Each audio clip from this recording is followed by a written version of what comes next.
Halo teman-teman semua, berjumpa kembali nih di Penvel Channel, pencinta novel. Kali ini kita akan melanjutkan untuk pembacaan novel yang berjudul Perawan 200 Juta.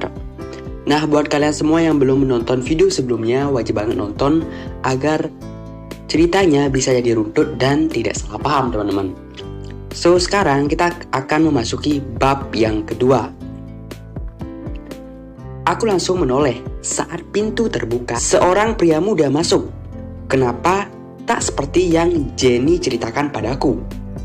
Jenny mengatakan kalau yang membeliku adalah seorang pria berumur. Tapi pria muda ini, "Anda siapa?" tanyaku ragu. Aku Kenzi," jawab pria muda yang mengaku bernama Kenzi tersebut. "Apa tuan orang yang akan saya layani?" tanyaku memastikan. Iya, jawabnya terbata. Pria itu terlihat gugup. Sesekali dia memegang tengkuknya, melihat bahwa ternyata seorang pria tampan yang akan melewatkan malam denganku dan mengambil kesucianku. Harusnya aku senang bukan? Tapi entah mengapa nyaliku malah dibuat ciut jadinya. Aku lebih siap berhadapan dengan pria dewasa, seperti yang ada dalam bayanganku. Tapi, masa bodohlah, siapapun itu tak perlu aku pedulikan. Yang terpenting tugasku malam ini selesai.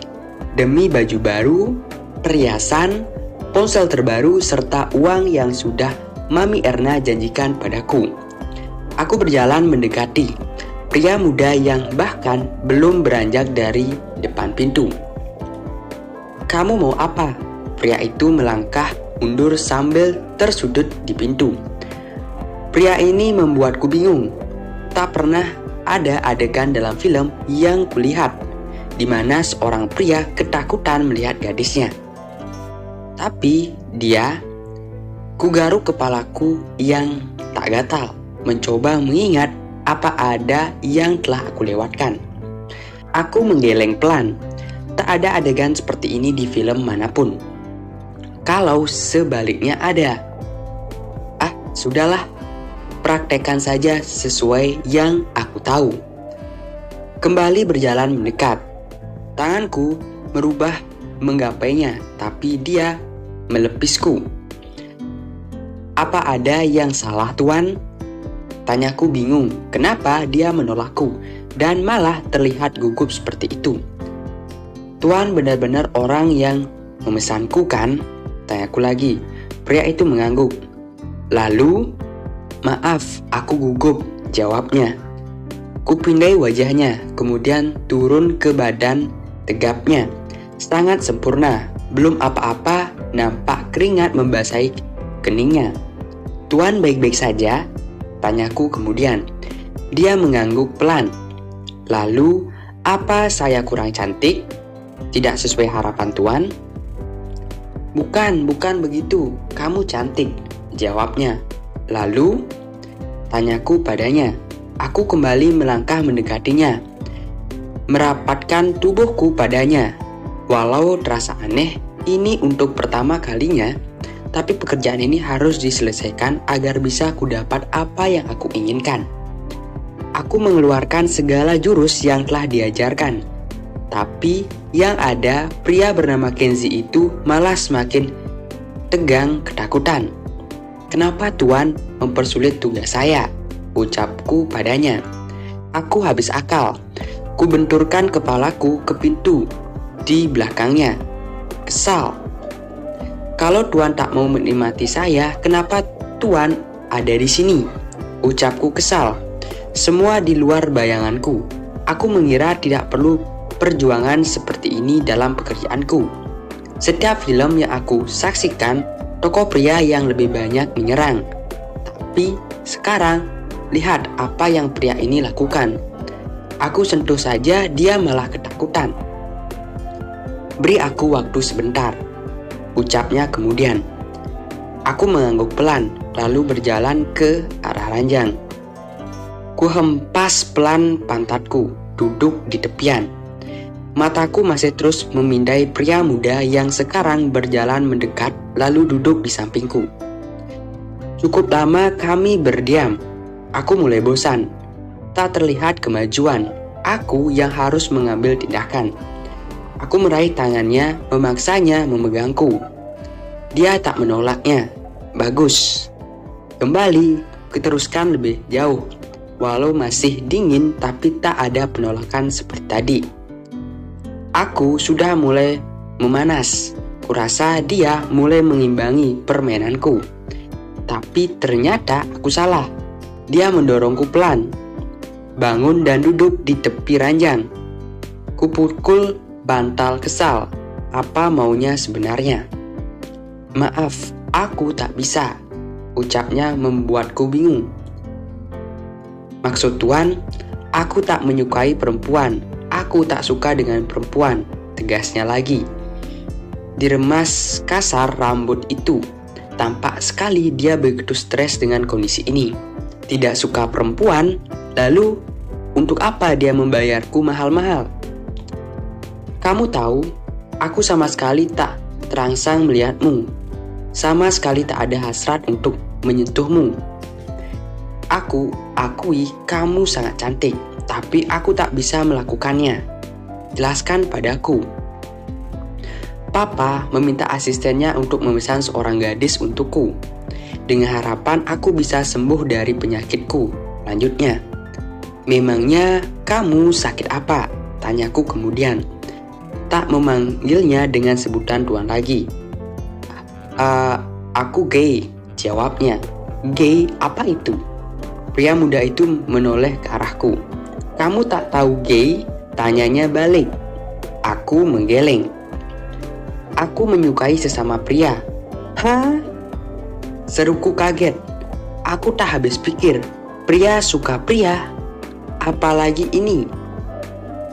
Suka pria? Ulangku. Kenzi mengangguk. Dia mulai menceritakan tentang jati dirinya. Anak kedua dari 3 bersaudara. Dan dia anak lelaki satu-satunya. Keluarga pengusaha. Aku tak paham dengan istilah yang dia gunakan. Karena salah pergaulan berawal dari pergaulan sepupunya yang sering mengajaknya ke komunitas penyuka sesama. Akhirnya terbawa arus. Jujur, aku yang hanya tamatan sekolah menengah pertama tak terlalu mengerti dengan apa yang diceritakan. Sewaktu sekolah, aku juga tergolong biasa saja. Ku dengarkan dengan seksama, walau aku tak memahaminya. Inti dari semua ceritanya bisa kusimpulkan, dia tidak menyukai wanita. Kamu sendiri kenapa sampai di sini? Tanyanya padaku. Aku mulai menceritakan kisahku. Sebagai anak yang lahir tanpa mengenal siapa ayahku dan ibuku yang telah tega meninggalkan diriku begitu saja. Semua aku ceritakan dengan gamblang tanpa air mata. Air mataku sudah lama habis.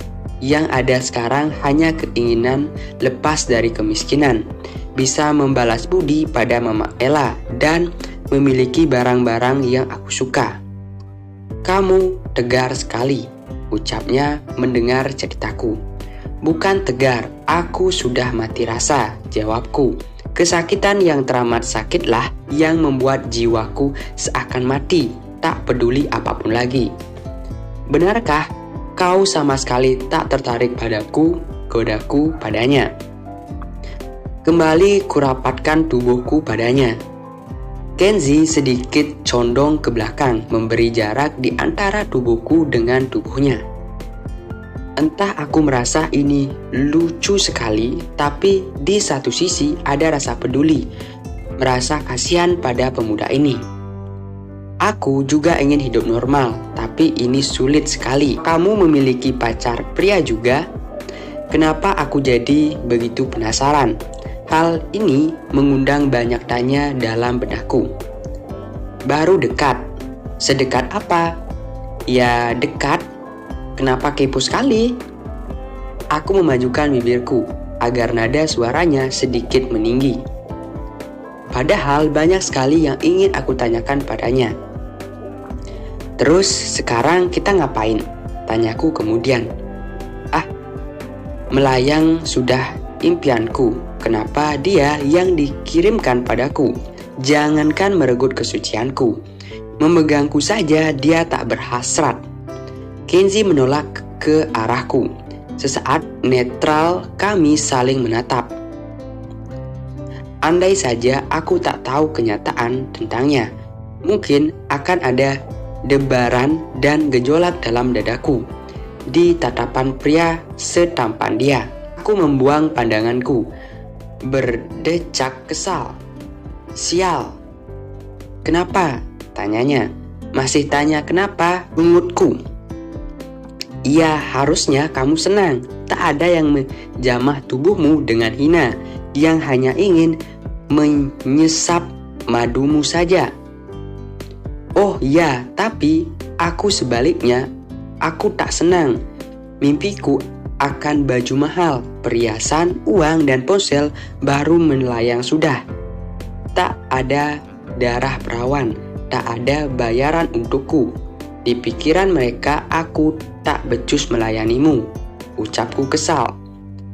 Apakah begitu pentingnya uang bagimu hingga rela kamu korbankan harga diri dan kesucianmu? Mendengar kalimat itu, entah mengapa ada yang seperti menyayat hatiku. Sakit. Tuan, Anda tak pernah merasakan hidup miskin bukan? Tak pernah merasakan hari ini makan, besok sampai lusa puasa. Pasti tak pernah. Anda dilahirkan di tempat keluarga kaya raya, sedangkan aku tersenyum getir, kemudian tertawa, menertawakan ketidakberuntunganku dan segala kisah pahitku. Maaf, aku tak bermaksud membuatmu bersedih, ucapnya. Aku tertawa mendengarnya, tapi entah mengapa tiba-tiba ada butiran bening meluncur di pipiku. Seumur hidupku, baru kali ini aku bicara dengan hati dan menceritakan pada seseorang tentang sakit yang kurasakan. Tak pernah kusesali takdirku. Aku percaya apapun yang aku dapat pasti memang sudah menjadi garis hidupku. Tapi aku tetaplah manusia biasa, dan hari ini baru kurasakan kesakitan yang selama ini kutahan.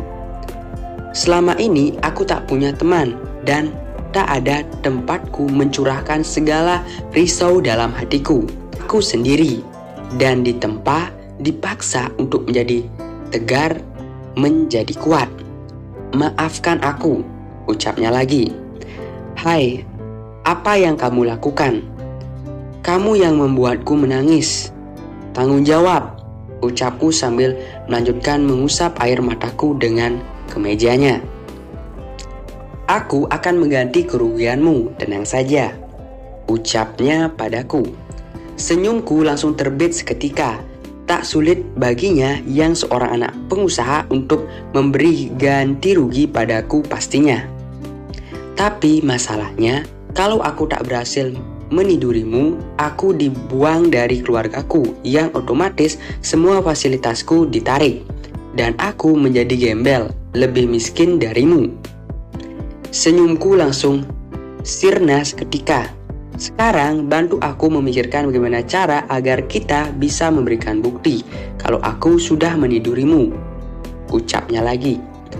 Kita coba lagi, siapa tahu kamu sudah mulai tertarik padaku, ucapku padanya.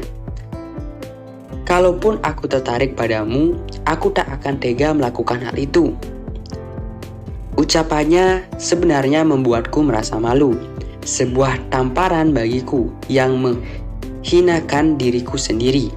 Sayangnya itu hanya pikiran bersih yang hanya terkadang hadir. Selebihnya pikiranku di sini bagaimana cara agar aku tak hidup susah lagi. Aku ada ide, ucapku padanya. Bersambung.